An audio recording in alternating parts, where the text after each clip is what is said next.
Bienvenidos a la segunda parte de la clase de bacilos gram negativos. Mi nombre es Cristina Cerchetti y hoy veremos enterobacterias que son patógenos extraintestinales. Y como ejemplos veremos Escherichia coli uropatógena y Escherichia coli K1. Hoy hablaremos de aquellas enterobacterias que, siendo parte de la microbiota intestinal del humano sano, pueden causar infecciones extraintestinales, es decir, cuando dejan el intestino y llegan a otros órganos. En especial hablaremos de dos cepas de Escherichia coli K1 y Escherichia coli uropatógena. Los microorganismos de la microbiota intestinal normal pueden, en algunas situaciones, abandonar el intestino. De hecho, la colonización de la región perianal y perineal es muy frecuente. Es frecuente la colonización de vagina y la colonización de la porción más externa de la uretra. Por otro lado, en situaciones de perforación del intestino o a veces el debilitamiento del epitelio intestinal hace posible que microorganismos de la microbiota intestinal dejen el intestino, en este caso pasarían a peritoneo. Es importante que recordemos acá que la microbiota intestinal normal está integrada por numerosos géneros bacterianos. La mayoría son géneros de bacterias gram positivas. Hoy nosotros vamos a estar hablando de algunos géneros, de los muchos, gram negativos que existen en la microbiota intestinal normal. Pero recuerden que la gran mayoría son bacterias gram positivas.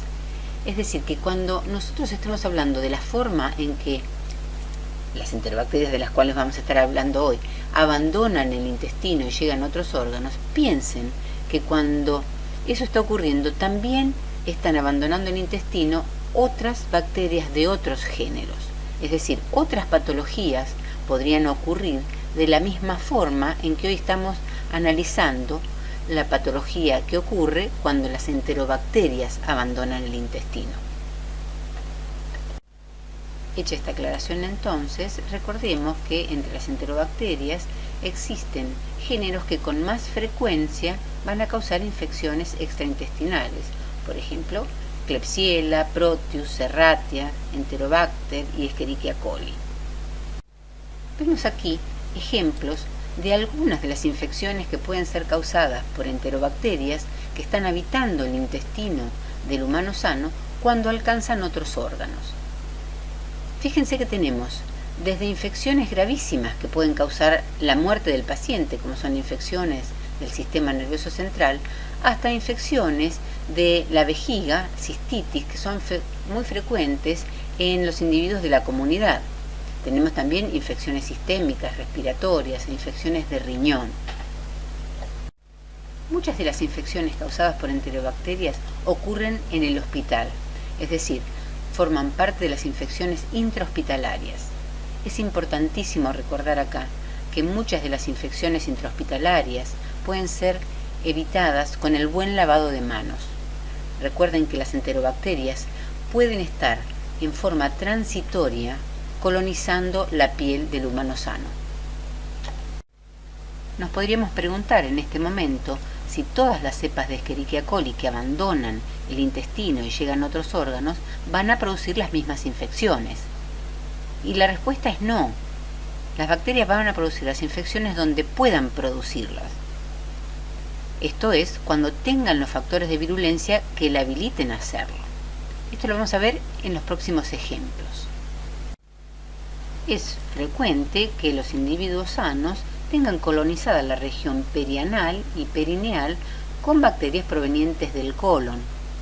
En la mujer, la vagina puede estar colonizada y, por supuesto, la porción más externa de la uretra. Y en el caso de que las cepas de Escherichia coli alcancen el peritoneo por una perforación en el intestino, ¿todas van a causar la misma patología? No, aquí tenemos que tener en cuenta que Escherichia coli K1 tiene un factor de virulencia importantísimo que le permitiría sobrevivir en sangre y llegar, por ejemplo, a tejidos más profundos como el sistema nervioso central.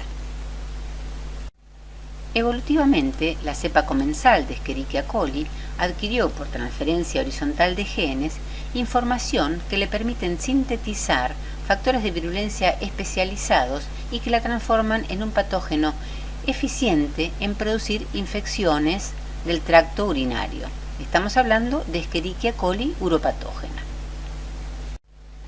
Entre los factores de virulencia que le permiten a esta bacteria ser un patógeno de las vías urinarias tan eficientes están el lipopolisacárido, los flagelos. Estos son factores de virulencia comunes a la mayoría de las enterobacterias, pero también cuenta con factores especiales, factores de adherencia importantes, exotoxinas, sideroforos. Estos factores de virulencia le van a permitir a Escherichia coli uropatógena llegar a infectar riñón a partir de la colonización de la zona periuretral. En su camino hacia el riñón, la bacteria se va a encontrar con distintos entornos, va a tener que hacer frente a los distintos mecanismos de defensa del huésped, por lo tanto va a tener que adaptarse a cada uno de ellos. En algunos momentos tal vez necesite movilizarse, que expresar flagelo, pero en otros va a necesitar adherirse fuertemente y expresar todos sus factores de adherencia como fimbrias y adhesinas afímbricas. Esta adaptación de la bacteria la logra por los distintos mecanismos que tiene de regular sus genes. Uno es la variación de fase, que ustedes ya lo han visto en otras clases y en los seminarios. Otro mecanismo también es regular los genes de acuerdo al entorno. La bacteria tiene mecanismos de sensar qué estímulos hay en el entorno. Por ejemplo, la presencia o no de hierro, la presencia o no de protones, es decir, según la acidez del entorno. Entonces, son mecanismos que le van a permitir a la bacteria, a lo largo de la trayectoria, desde la uretra hacia el riñón, expresar los mecanismos de defensa que necesita en cada momento. El primer desafío que va a encontrar Escherichia coli en su camino ascendente hacia la vejiga va a ser el flujo urinario, que justamente va en sentido contrario. Por lo tanto, en esta etapa de la infección, van a ser importantes los factores de adherencia que exprese la bacteria.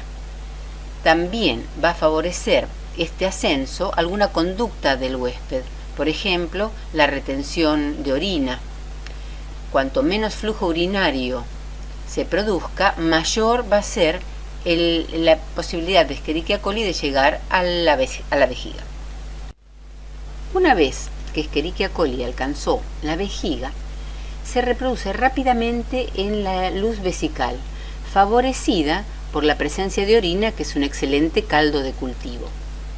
Por otro lado, el epitelio superficial de la vejiga está protegido por el uromucoide, que está sintetizado y secretado por las células superficiales y que está compuesto principalmente por la proteína de Tamm-Horsfall. Esta es una glicoproteína rica en manosa. Recuerdan que la manosa es reconocida por la fimbria tipo 1. Por lo tanto, en esta primera etapa de la infección, la mayor parte de Escherichia coli va a estar unida a la manosa de la proteína de Tamm-Horsfall.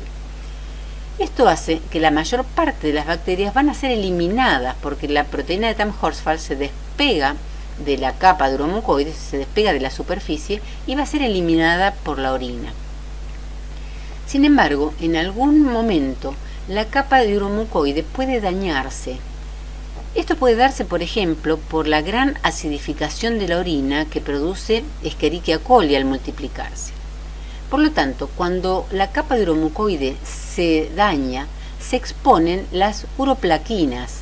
Las uroplaquinas son proteínas de superficie que son ricas también en manosa. Y ahí es cuando comienza entonces la adherencia de Escherichia coli, que reconoce la manosa de la uroplaquina. Y acá comienza la interacción directamente entre el epitelio superficial de la vejiga y la bacteria. Y esto va a desencadenar una serie de eventos que lo vamos a ver en más detalle en las próximas diapositivas. A partir de la adherencia a través de la fimbria tipo 1 y su interacción con uroplaquina, Escherichia coli uropatógena invade a la célula del epitelio superficial. Esto ocurre porque se reordenan los microfilamentos de actina de la célula eucariota y engolfa literalmente la bacteria. Una vez dentro de la célula del epitelio superficial, Escherichia coli se reproduce muy rápidamente, formando lo que se conoce como comunidad de bacterias intracelulares, que es una suerte de biofilm, pero dentro de la célula eucariota. La bacteria se reproduce tan rápidamente que en algunos casos tiene aspecto de filamento.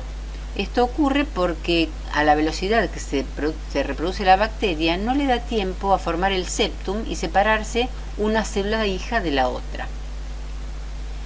Por mecanismos que todavía se desconocen, por señales que se desconocen, la bacteria en forma filamentosa en algún momento decide abandonar la célula del epitelio y de esa forma infectar células adyacentes. Alternativamente, una célula infectada puede desencadenar mecanismos que llevan a la apoptosis y muerte celular. De esta forma, algunas células infectadas mueren, se exfolia el epitelio y quedan ahora en la luz vesical las bacterias que forman el biofilm. La exfoliación del epitelio superficial también se produce como consecuencia de la gran respuesta inflamatoria que genera la bacteria. Recuerden que posee lípido A, flagelina, pero también factores de virulencia específicos de Escherichia coli uropatógena. Por ejemplo, la alfa-hemolicina y la exotoxina SAT. La alfa-hemolicina es una toxina que produce poros en la superficie celular, pero además a bajas concentraciones es capaz de producir apoptosis de la célula y también exfoliación. La proteína SAT, por su parte, favorece la exfoliación ya que debilita las uniones fuertes entre las células del epitelio. A medida que transcurre la infección, entonces, y fruto de la exfoliación de las células superficiales, se exponen las células más profundas, las del epitelio de transición. Estas células también pueden ser infectadas e invadidas por Escherichia coli, pero a diferencia de lo que ocurre en las células del epitelio superficial, en las células del epitelio transicional, Escherichia coli no se multiplica rápidamente. Al contrario, forma lo que se llaman células inactivas y pueden permanecer en este epitelio por largos periodos, constituyéndose así como un reservorio intracelular. Esto explica por qué en algunos pacientes se producen infecciones recurrentes. Si la infección no es tratada, la bacteria puede ascender y producir pielonefritis, es decir, la infección del riñón. En esta patología, los factores de virulencia involucrados son los flagelos, que le permiten obviamente la motilidad ascendente, y las fimbrias tipo P, que le permiten adherirse al epitelio renal, por reconocer los residuos de digalactósidos. Adicionalmente, la alfa-hemolicina participa produciendo daño renal y por otro lado favoreciendo el ascenso de la bacteria, ya que estaría produciendo modificaciones en el calcio de las células del epitelio renal, afectando el flujo normal de la orina y favoreciendo el ascenso de la bacteria. Vamos a analizar ahora la patogenia de las infecciones que puede causar Escherichia cólica 1 cuando abandona su hábitat natural del intestino y llega a otros órganos. Escherichia cólica 1 es una bacteria capsulada y puede causar meningitis tanto en el recién nacido como en el adulto. Que la bacteria cause meningitis indica que en algún momento de su patogenia tiene que pasar a torrente sanguíneo, atravesar la barrera hematoencefálica, llegar a las meninges y causar inflamación y reproducirse en el líquido cefalorraquídeo. ¿Cómo llega Escherichia coli K1 al torrente sanguíneo del recién nacido? Bueno, uno de los caminos es entrar en un primer contacto con la bacteria cuando se coloniza a través del parto. La madre puede estar colonizada, como vimos al principio de la clase, con bacterias colónicas, tanto su vagina como su zona perianal. En este momento, en un parto bajo, el niño entra en contacto con la Escherichia coli K1. Al colonizarse, se coloniza también su tracto gastrointestinal y Escherichia coli K1 en el recién nacido puede atravesar el enterocito y llegar a circulación. En el caso de meningitis del adulto, Escherichia coli K1 puede llegar a circulación porque a través de alguna perforación en el intestino pasa a peritoneo y de peritoneo a circulación. Muy bien, ya hemos visto cómo Escherichia coli K1 puede alcanzar el torrente sanguíneo. Ahora bien, la presencia de Escherichia coli K1 en sangre no es sinónimo de la producción de meningitis. Para que se produzca meningitis, la bacteremia tiene que ser alta, esto es, más de 1000 bacterias por mililitro de sangre. Por lo tanto, es crucial para la bacteria sobrevivir en el torrente sanguíneo y alcanzar ese alto número en circulación.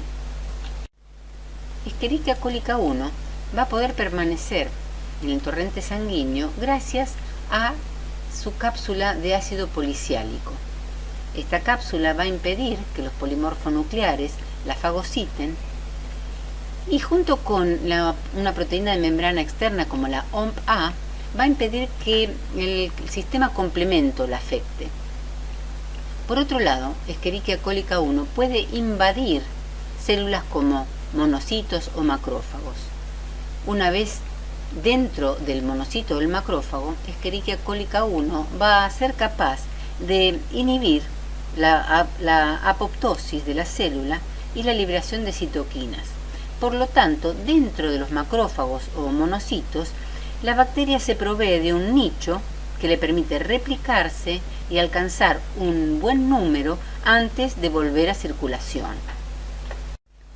Una vez alcanzado en circulación el número de bacterias que le permitan llegar hasta la barrera hematoencefálica, Escherichia coli se adhiere a las células del endotelio microvascular. Esta adherencia está mediada por las fimbrias tipo 1, en este caso va a ser reconocida por el receptor CD48, y también por una proteína de membrana externa llamada OMP-A. Al igual que ocurría en el epitelio vesical, de la interacción de estas dos adhesinas, la célula eucariota reorganiza sus filamentos de actina y engloba, endocita a la bacteria. Así es como Escherichia coli K1 ingresa a las células de la barrera hematoencefálica. Por acción también de la cápsula evita la fusión con el lisosoma y de esta forma, atravesando la barrera hematoencefálica, llega al sistema nervioso central. En síntesis, Escherichia coli K1 puede atravesar mucosas, permanecer en circulación sin ser fagocitada, duplicarse en circulación, llegar a barrera hematoencefálica y atravesarla y producir inflamación en el sistema nervioso central. Recordemos los factores de virulencia más importantes: fimbrias tipo 1, cápsula y proteína de membrana externa OMP-A. En resumen, hemos visto en esta clase cómo cepas de Escherichia coli que forman parte de la microbiota intestinal pueden causar infecciones extraintestinales. Vimos el caso de Escherichia coli hidropatógena, que es capaz de producir infecciones en el tracto urinario, tanto en la vejiga como en el riñón, con múltiples factores de virulencia: adhesina, flagelos, toxinas, sideroforos. La estrategia en este caso es la regulación de la expresión de estos genes en las distintas etapas de la infección.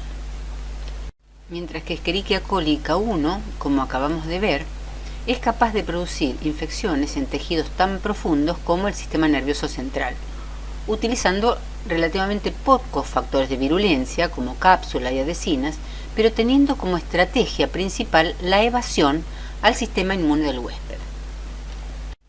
Termina aquí la segunda parte de la clase de bacilos gram negativos. Les agradezco su atención y los espero en la tercera parte, donde hablaremos de cepas de Escherichia coli que son capaces de producir infecciones en el intestino.